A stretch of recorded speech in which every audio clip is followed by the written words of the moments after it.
French Vogue just did a whole piece where they put blackface on white models rather than use black models.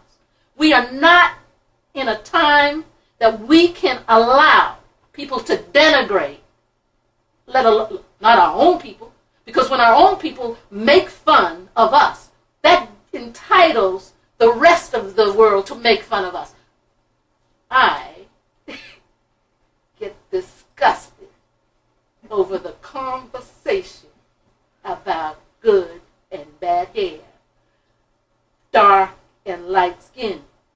Sometimes I agree, but I also have to think about viewers and people who may think differently. It seems to me it's very easy for a light-complected, beautiful black woman to say, I get tired of hearing things about light skin and dark skin because you're not dark skinned. You're on the side of privilege when it comes to that argument. It's like someone who's rich, like you hear Diana Ross and Tyra Banks and all of these other people talk about how broke they used to be. You can scream how broke you used to be all day when you're rich, and everybody still looks at you the same way. But you don't hear broke people talking about how broke they used to be because they're still broke. And people are still looking at you like you are oppressed. Okay. You haven't arrived yet. So what message would you, just taking the other side, what message would you like to hear? I know what you don't like right now. I know what you feel that they've done, what damage they've done. What would you like to say on a positive message? What positive message would you like to get out there to people? For you have girls, you have little black girls now that are watching this program, looking at your hair, looking at you and thinking, wow, she's beautiful. Except that I think they're beautiful. And I grew up thinking that the darker your skin, the smooth, dark, black, beautiful, chocolate skin, which is why so many in America, light skin, white skin, whatever, sit in the sun trying to get la couleur, color. Right. Color is beautiful. What I want, if in my real world, my wishful, wonderful world, black people understand that we are the most beautiful, copied people in the world. I was in China and a man walked up to me and said, "What's happening, baby?" I mean, anywhere you go, the darker skinned black woman is beautiful in Europe, appreciated, loved, honored. I have the difficult life, not the easy life. Because to most people, I am neither here nor there. And I'm sorry, even here in this town, I get tired of the question. There's a question and then they answer it themselves. What are you? I say I'm black. Well, you're not really black. Okay, like what is really black?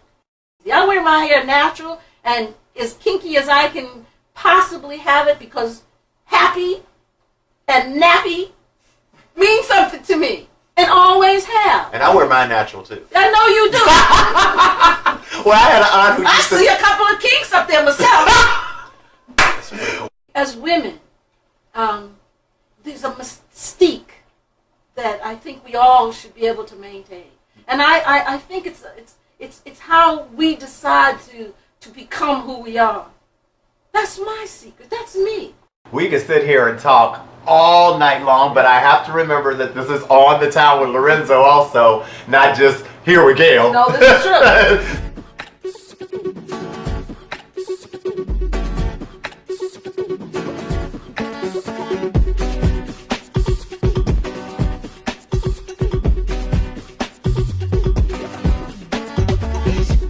Got a chick on the side, his woman's home, cooking, he's a candlelight with his side chick, bringing on them thicks, just like a saga from the garden. Is that okay? This first one that I'm going to read is called MIA. MIA. Looking in the mirror, asking myself the wrong question. Who am I? When it should be, where are you? What kind of man creates a child and runs off without ever looking back? All my life I had to improvise who made up the other side of me. I can look at my mother and identify every characteristic we shared. Those we didn't caused me great pain and confusion. Again I ask, who I am. I know where I am, but where are you? I am a strong, intelligent, nurturing black man. All this accomplished without you. But with you, who knows how much more I could be. Because you were weak, I had to call another man dad. Damn, did that shit ever make me mad. The whole time I was growing up, I dreamed one day you would suddenly be there, put your arms around me, and use your strong hands to throw both me and my dreams in the air. You know the part that's the hardest to understand. My mother says you were a hell of a man. Over 40, college educated, and money to boot. It would have been easier if your name was Mad Dog, you had cornrows and a number across your suit. At least then I could blame society and the bum hand it dealt you. You were dealt the royal flush, knew exactly what to do. Instead, you walked away, left my mother to carry all your weight. What kind of monster are you? Now, 36 years later, I don't know if you're dead or alive. Some days I still get so mad, I dig up your grave and spit right in your eye. Asking to have a father while I was growing up wasn't too much. I was a little boy in search of a dream. My dream was bigger than life. It had the same name as me. I'm not going to trip and make you think I thought about you every day. After all, I have a life to mold, dreams to unfold, and baggage to unload. Only fatherless children inherit. I think all the fatherless children should start a campaign to put your faces on the side of milk cartons, maybe even run some ads with the initials MIA, my irresponsible ass.